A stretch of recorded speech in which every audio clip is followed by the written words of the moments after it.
bangunan ikonik yang bernama Milky Dome sempena pertandingan reka cipta bangunan madani di bawah program susu Sekolah Malaysia.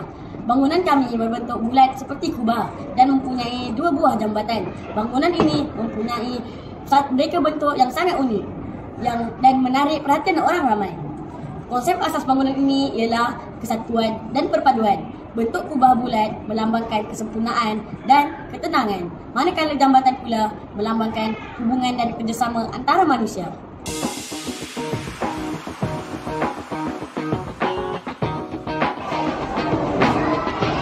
Sedap susu ni.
Menggunakan bahan mesra alam iaitu kotak minuman dan kotak susu.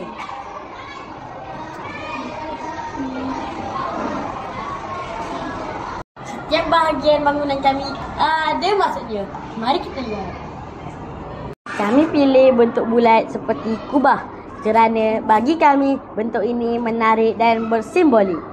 Kalau kita tengok kubah ini biasanya ada pada masjid atau bangunan penting. Jadi, ia nampak unik dan istimewa. Bentuk bulat juga melambangkan kesempurnaan dan kesatuan. Maksudnya, semua orang bersatu tanpa sudut atau tepi yang tajam.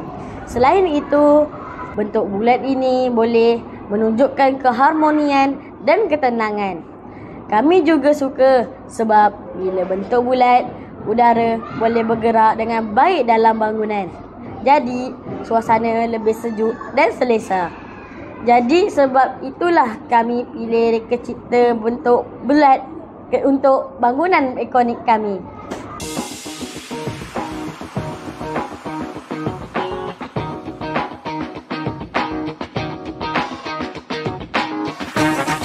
Sebagai kesimpulan, bangunan ikonik kami berbentuk bulat seperti kubah dan mempunyai jambatan di hadapan.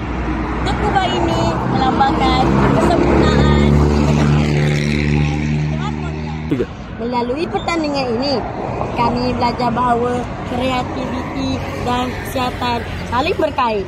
Dengan tubuh yang sihat, minda yang cerdas dan idea yang luar biasa. Terima kasih kepada program susu Sekolah Malaysia kerana memberi tenaga untuk kami terus berkarya.